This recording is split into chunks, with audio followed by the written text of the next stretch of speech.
electric vehicle, and it's this, the Xiaomi Mi electric scooter. We're going to unbox it, talk to you about why I bought it, talk about the specs, and then review it, see if it's any good. Let's roll the intro.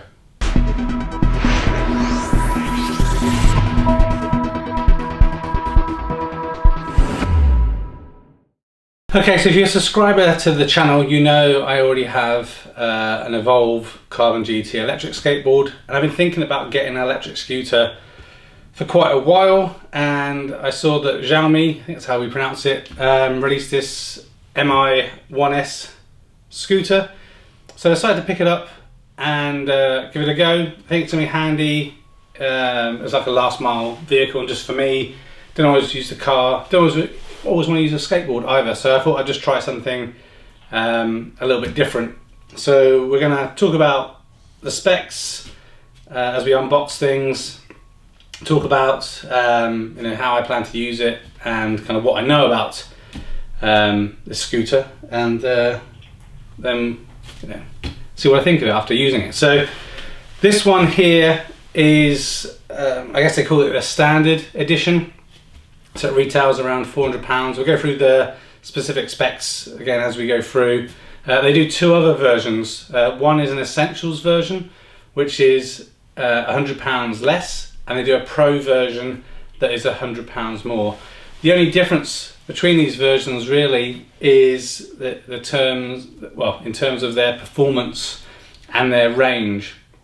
So the pro version does 27-mile range or 45 kilometers, and the essential version does 12-mile range or 20 kilometers. This particular one here has a range of around 19 miles or 30 kilometers, and it has a top speed of 25 kilometers or 15.5 miles per hour. So same speed performance as the Pro, but faster than the Essentials version. So let's start by unboxing this. I haven't unboxed this at all yet, so we'll see what it's like inside together, and how easy or hard it is to put together or not.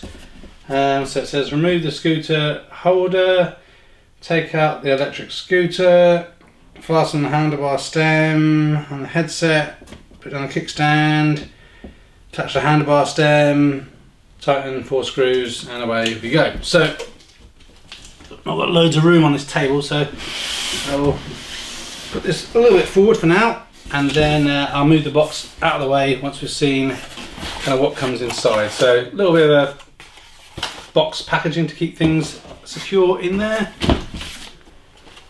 Instruction manual or something that's some EC conformity declaration. So let's try and pop this out, see what we have. Okay, sorry, I had a phone call that I had to take, unfortunately. So yeah, let's pull this out. So it's quite a decent weight to it. 12.5 kilograms is the weight of the electric scooter. Oh. I may have to handle this differently. I'll go to the gym a few more times.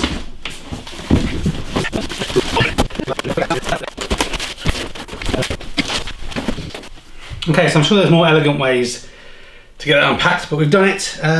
So I've taken a little bit of the protective covering off the front and the back wheels and put the stand down so it's kind of all held in place.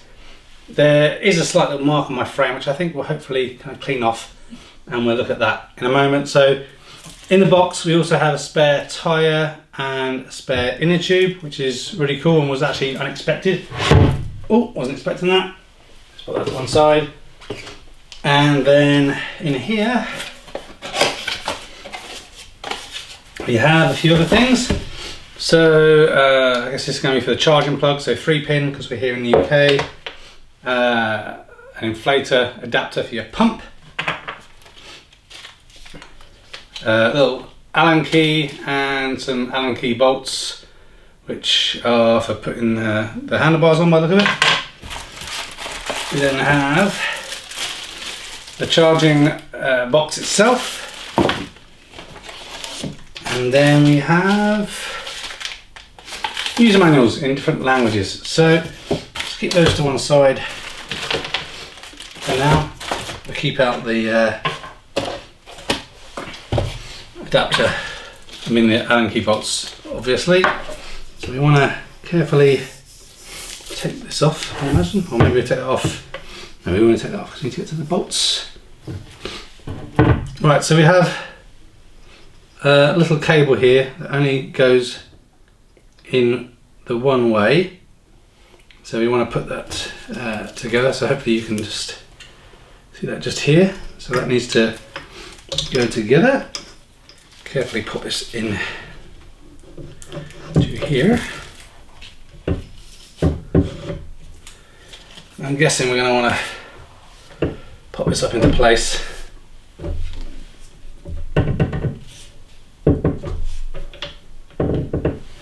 Let's see if this does somehow lock in. So up to lock in, I'm going to guess. Yep, okay. So I'll now take the rest of this protective covering off. And we'll get these four little Allen key bolts into here. So what can I tell you about this whilst we're putting it together? So as mentioned, this is the Mi1S version. So not the Essential, the Pro one, just a standard one. And it's basically very similar to the outgoing M365 offering that they had, with a few kind of different kind of reiterations and some changes. So essentially, power-wise, it's the same.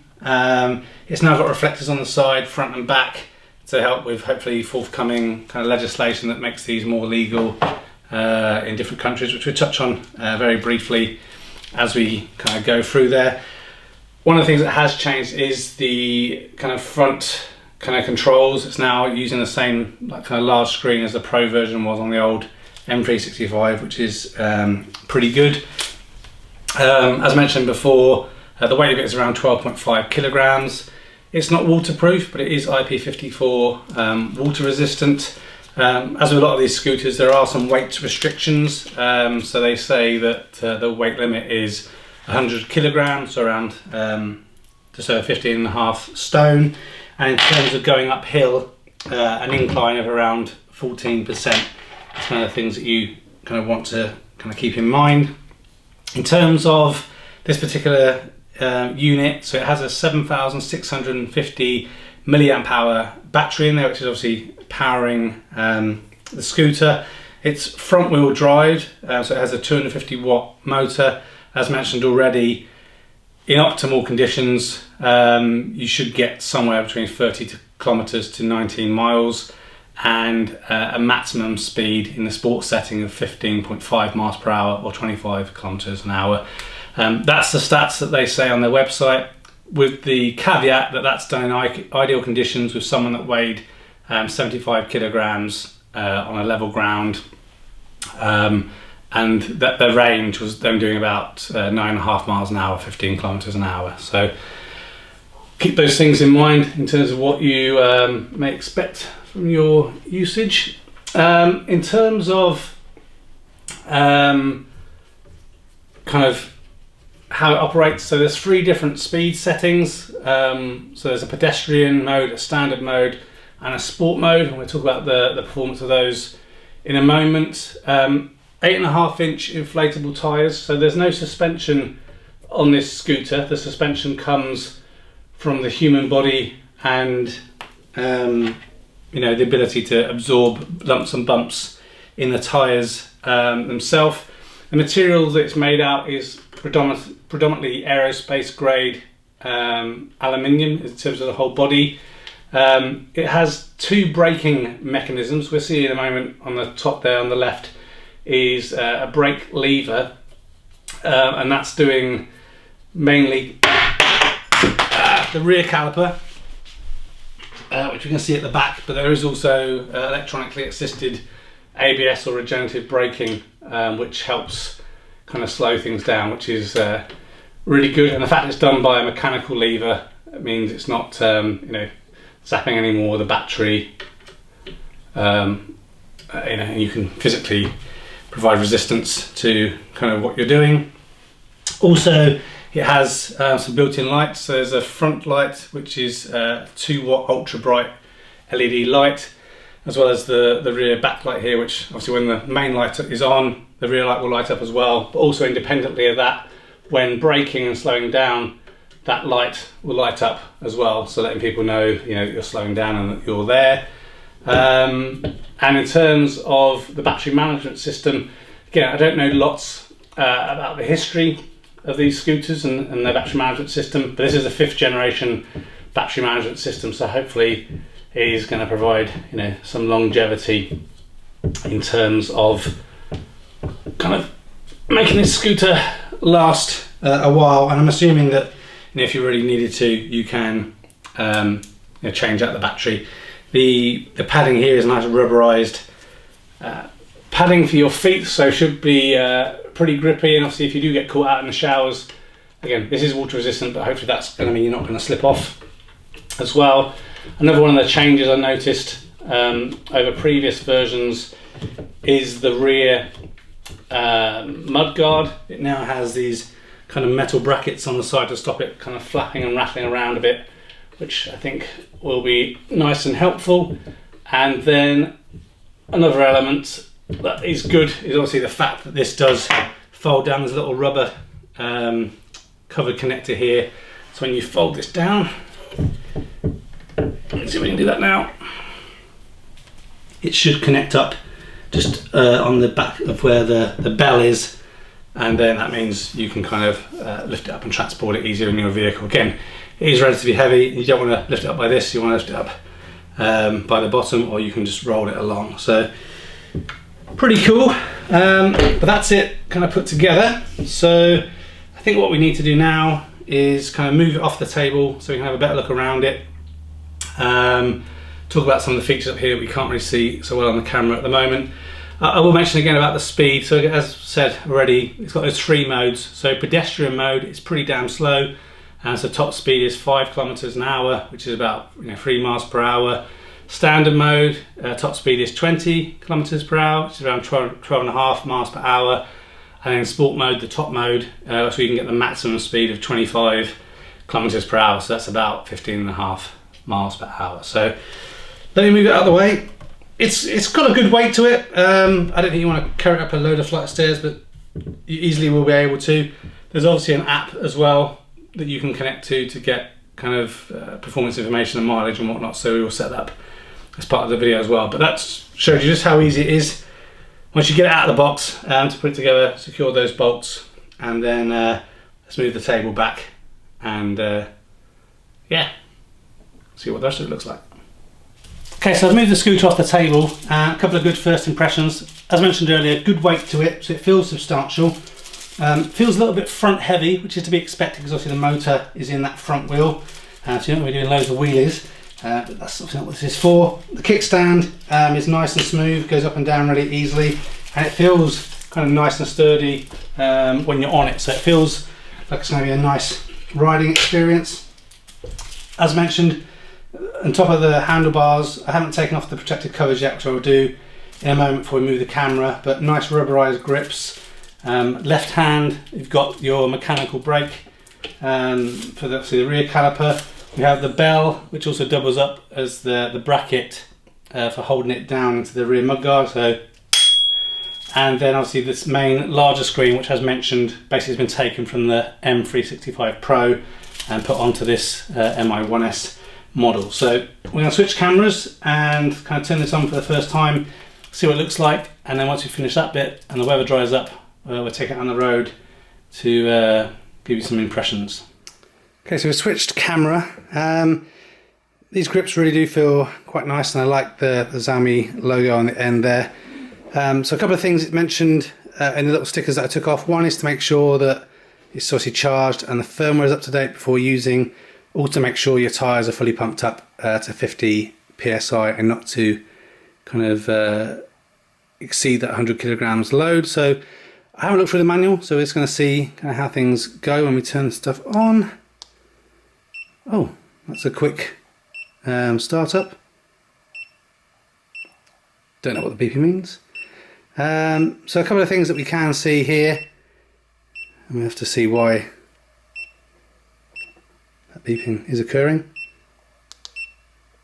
Oh, okay. Let me see if I can work out why it's beeping, and then we'll come back and carry on. But just before I do, so everything on this is from that single touch. So a single touch there turns the headlights on. You can see that there. And a really nice bright headlight. I have to check if don't think you can alter the beam of that, so it's not going to blind any drivers. But we press and hold.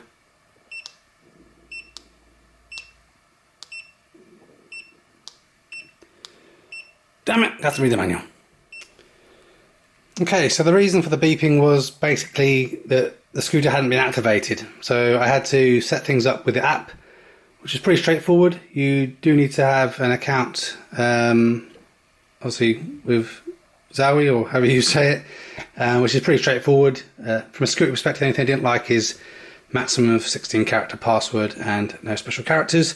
But once that's all set up, it's easily done. Then you can watch a little video about scooter safety, and then you can just change some configuration settings. So now when we turn it on, we can see that obviously it's set at 0 miles per hour.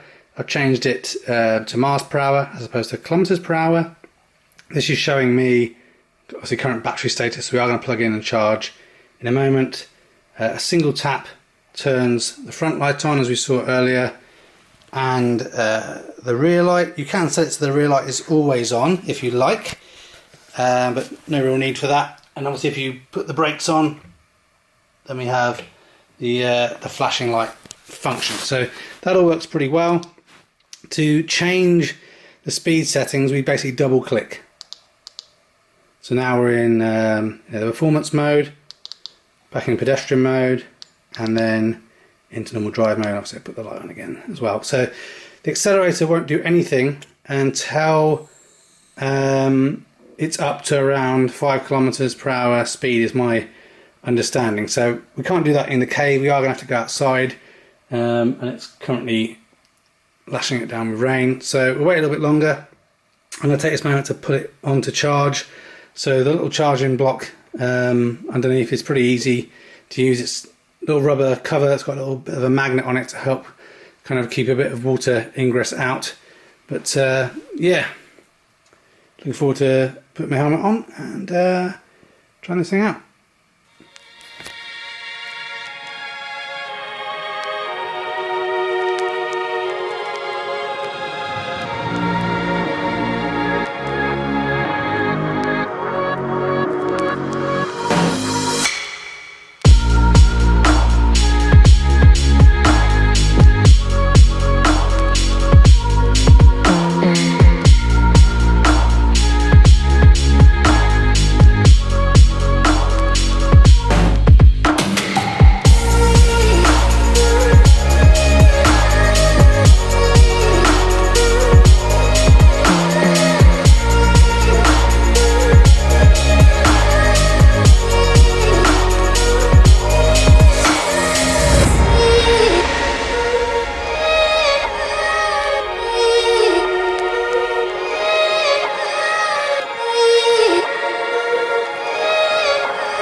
Okay, so it's getting a little bit darker. I'm going to go out for a ride, go Chinese, take you guys along with me. So we'll just do some music in the background. Hopefully you get a little idea of what it's like. I've already tried up some little gradients. I think we're close to 14% incline. It seemed okay, but yeah, we'll go for a little ride and I'll tell you my thoughts at the end. It's getting dark as well, so I'll probably have the lights on a little bit.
Okay, so well done for making it through another long video. Just was trying to capture as much as I could in terms of, you know, the unboxing and putting it all together, and then a little bit of riding footage. But these are my final thoughts on the scooter. So I actually think it's really good. It's much better in many ways than I expected it to be. I didn't think it'd be able to climb the hills as well as it did. Obviously, compared to like my electric skateboards, which have much more powerful kind of dual motors, just that 250 watt motor, able to pull up some of those inclines was pretty impressive. And yeah, in general, most places I'm going, I don't have to pump at all. It can just climb up those hills. There's that one part in the video that has a very kind of steep incline, and my electric skateboard kind of struggles to get up there, but it kind of got about halfway, which still was pretty impressive. The regen works really well, so you definitely can feel some regen braking going on, as you know, when you are braking, and the caliper disc at the back works really well. You can pull off a couple of skids there if you need to.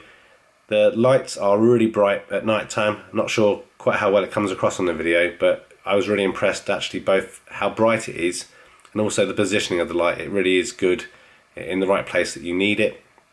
A couple of things that are a little bit different to what I expected. As the battery gets lower, when you get down to about half battery, performance is definitely impacted. So it does struggle to reach top speed when you're down to about half battery, which also impacts some of the torque that you have going up hills. It still does fine, but it's just not quite as rapid. So you're going from about 15 miles an hour on the flat to about 10 miles an hour on the flat when you're getting below half battery. So I'm assuming it's just the battery management system lowering the voltage and stuff that's available, obviously to power the motor, but still perfectly usable. Lots of the ride that I've been doing has had some hilly bits in there, and obviously I weigh a little bit more than the 75 kilograms that the optimal testing is for both the speed and the distance. So I got just under 9 miles from the one charge until it kind of went dead, and it stopped me just on the way back home. So I still think that's pretty good. You know, to be able to, I reckon if you don't have many hilly areas, and I wasn't trying to climb hills and you know, not assist it in any way, shape or form, I think I could probably squeeze 10 out of it, but probably not the 18 I think that it's quoted to in ideal conditions. But that's fine. The ride is really nice and smooth. The screen is really clear and easy to see, so I don't really have any complaints about it at all. Actually, I'm really impressed with it. I plan to definitely keep it. I wasn't sure whether this would be something I'd use quite often, but definitely feel I could kind of pop into town, pop to post office, pop to cash machine, that kind of thing. Stuff that I would use electric skateboard for. The only thing that's quite similar to electric skateboards is, you know, it is still quite heavy. So it's not really that easy to carry in out of a shop. You've got to kind of wheel it in, and it doesn't really feel like something you can leave outside. Someone could just pop off with it. So these are the things that still, with these kind of last mile type casual vehicles, you still got that consideration of how you can secure things. But I hope this video was semi-helpful, helps you make a bit more of an informed purchase. Please leave a comment down below if you've got one of these, had similar experiences, perhaps you bought a different scooter, or you tried something, you didn't get on with it. Be really interested to know. But that was it. The Xiaomi M1S, was it? I can't remember. Thanks for watching this video. A thumbs up would be really appreciated. If you're interested in other geek type videos, please consider subscribing to Spectrum Geeks. Why not also follow us on Facebook, Instagram and Twitter. And before you leave, why don't you check out one of these other videos that may be of interest. Thanks again for watching.